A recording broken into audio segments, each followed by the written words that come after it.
जोहार नमस्कार। इस वक्त हम मौजूद है धनबाद जिला के सिंदरी पे और हमारे सामने कहीं ना कहीं देखा जाए तो एक ऐसा शख्स मौजूद है जो कि गोड्डा से चलकर यहाँ तक पहुँचे, सिंदरी तक पहुँचे और जो कि झारखंड में हनी सिंह के नाम से जाने जाते हैं और काफ़ी अच्छे अपने रैप के माध्यम से झारखंडी गीतों को स्वर दिए हैं और टाइगर जयराम महतो के प्रति इनका लगाव जो है बहुत ही जोरों शोरों के साथ है।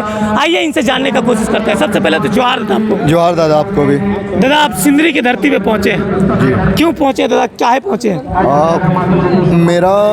मैंने जब मैं 9 साल का था तो लास्ट मैंने लाइव फुटबॉल मैच देखा था। अभी मैं 27 साल का हूँ, मुझे 18 साल के बाद ये मौका मिल रहा था तो मुझे, और इस बार मुझे मुख्य अतिथि के रूप में भी बुलाया गया तो ज़्यादा एक्साइटेड था कि मैच देखने को मिलेगा। दादा आप जयराम महतो को देखा जाए जहाँ कहीं भी सभाएं होती है तो हर जगह आप पहुँच जाते हैं और लगता है कि कहीं ना कहीं आप राजनेता में खड़ा होने वाले हैं। क्या चुनाव में खड़ा होने वाले हैं? हाँ? नहीं, वो जिम्मेदारी दादा की है। मैं आर्टिस्ट हूँ और मैं अपने गाने से क्रांति लाने की, बदलाव लाने की जितनी ज़्यादा से ज़्यादा हो सके संभावनाएं जो भी है मैं करूँगा, पूरी करूँगा। दादा आप पूरे झारखंड में फेमस है, आपका रैप जो है पूरे झारखंड में अभी जोरों शोरों के साथ चल रहा है और काफ़ी अच्छा लगता है सुनने में भी क्योंकि झारखंडी गीतों के साथ आपका रैप रहता है और टाइगर जयराम महतो के प्रति रहता है। तो आपको प्यार कैसा मिलता है, लोगों के प्रति प्यार कैसा मिल रहा है अभी? आपने देखा, मैं स्टेज पे था, आपने प्यार तो देखा होगा, भर भर के देते, झोला भर भर के देते। बस यही चीज़ है कि वो प्यार ही रहता है और कुछ नहीं। तो गोड्डा से चल के दादा आप कैसे आए हैं? चल के नहीं आया, मैं गोड्डा से पहले देवघर गया बस से। अच्छा। उसके बाद बस से देवघर से फिर मैं ऑटो से गया जसीडी, फिर जसीडी से ट्रेन से आया यहाँ पे। तो दादा कैसा लगता है इस प्रकार से आप लोग आते हैं, इतना मेहनत करते हैं तो कैसा महसूस होता है? देखिए कहीं ना कहीं हर किसी का स्वार्थ होता है, ठीक है, तो ऑब्वियस सी बात है मैं भी इतना कर रहा हूँ। अब मेरे को आगे करियर भी इसी में बनाना है तो इतना करना पड़ता है, वरना मैं फिर आगे चल के क्या बताऊँगा कि मैंने क्या स्ट्रगल किया, क्या क्या नहीं किया मैंने। तो मेरे पास भी बताने के लिए चीज़ें होनी चाहिए, तो बस मेमोरीज जमा कर। जयराम महतो के नाम से आप रैप बनाते हैं, ठीक है, तो कैसे सोचे कि नहीं जयराम महतो पे ही रैप बनाना है? कैसे सोचे, दिमाग में कैसे आया और ऐसा सोच कैसे आया कि मेरा, कभी आप सोच सकते थे कि वीडियो वायरल होगा या नहीं होगा और अचानक देखा जाए तो आप जैसे रैप बनाते हैं और जयराम महतो प्रति और अचानक से वीडियो तेज़ी से वायरल हो जाता है, तो कैसे सोचे थे आप? मैं ऐसा नहीं सोचा कि उन पे ही बनाना है, दादा पे ही रैप बनाना है। एक्चुअली मैंने खतियान से शुरू करा और खतियान के बाद आवाज़ करके बनाई थी जहाँ से मैं झारखंडियों की आवाज़ बन रहा था। फिर मैंने जयराम दादा के वीडियोस देखने शुरू कर दिए। उनका जो जिगरा है ना, जो गट्स है उनमें, उसका मैं फ़ैन हो गया। मैंने बोला कि अभी मैं इनका फ़ैन हो गया, दीवाना हो गया, इनके लिए एक गाना तो बनता है। एक गाना बनाया, फिर पता नहीं और पागलपन चढ़ता गया।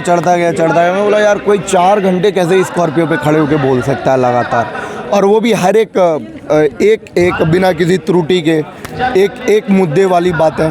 मैंने बोला ये आदमी कितना जानकार है, कितना इतने रिसर्च किया होगा, कितना पढ़ा होगा। तो अगर मैं इनका फ़ैन हूँ तो मेरा सौभाग्य है। आपका वीडियो भी दादा झारखंड में अभी बहुत तेज़ी से चल रहा है, तो कैसा लगता है? और आपको हनी सिंह के नाम से जाना भी जाता है झारखंड में, तो कैसा महसूस होता है? देखिए सबसे पहली बात तो हाँ, यो पाजी हमारे आइडल हैं, उनको ही देख के हम लोग बड़े हुए हैं, उनको ही सुन के मैंने रैप भी शुरू किया है और काफ़ी अच्छा लगता है जब उनके ही नाम से कोई बुलाता है। तो आप रैप कहीं से सीखे हैं दादा कि बचपन से माँ सरस्वती की देन? यो हनी सिंह। दादा आपका जो रैप वायरल हुआ है वो थोड़ा दो गुनगुना दीजिए।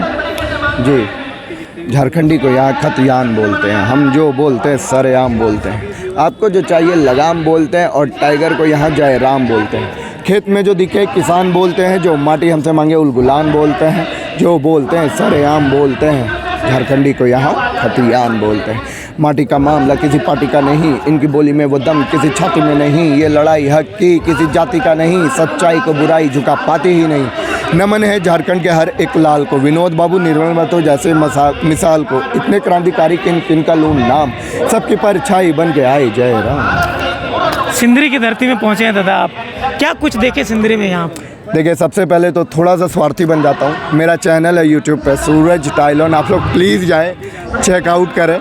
आप लोग प्यार दिखाएंगे वहाँ तो और ज़्यादा अप्रिसिएशन मिलेगा और भी ज़्यादा गाने आएंगे। अब सर आप बोले।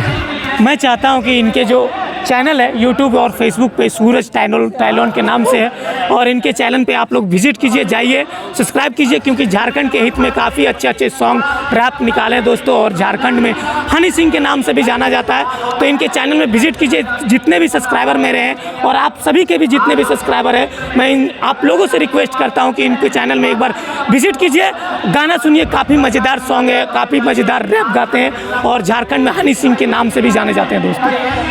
तो दादा, आप सिंदरी की धरती में क्या कुछ देखें, कैसा लगा? मैं यहाँ काफ़ी पहले पहुँच गया हूँ। मैं 11-12 बजे के आसपास पहुँच गया। तो सबसे पहले मैं दामोदर नदी गया, वहाँ पे नाव का मज़ा लिया मैंने। उसके बाद जानकारियाँ निकाली कि दामोदर नदी के उस पार बोकारो है, 2-3 किलोमीटर आगे चले जाओ तो बंगाल शुरू हो जाएगा। फिर माँ कल्याणेश्वरी का मंदिर है, वहाँ गया मैं। शिव जी का यहाँ पे मंदिर है, वहाँ गया मैं मत्था टेकने। पप्पा हैं हमारे, और एक्सप्लोर कर ही रहा था इस जगह को कि उसके बाद दादा आ गए। और फिर आपने देखा है कि परफॉर्मेंस वगैरह, मैच, बस यही सारी चीज़ें। जैसा कि देख सकते हैं, ये थे सूरज टैलोन, जो कि आज झारखंड में, पूरे झारखंड में मशहूर है और पूरे झारखंड में हनी सिंह के नाम से जाने जाते हैं, और इनका चैनल भी है सूरज टैलोन। बने रहिएगा, वीडियो में आगे की जानकारी आप लोग को देते रहेंगे। तब तक के लिए जय झारखंड, जोहार झारखंड। जोहार झारखंड।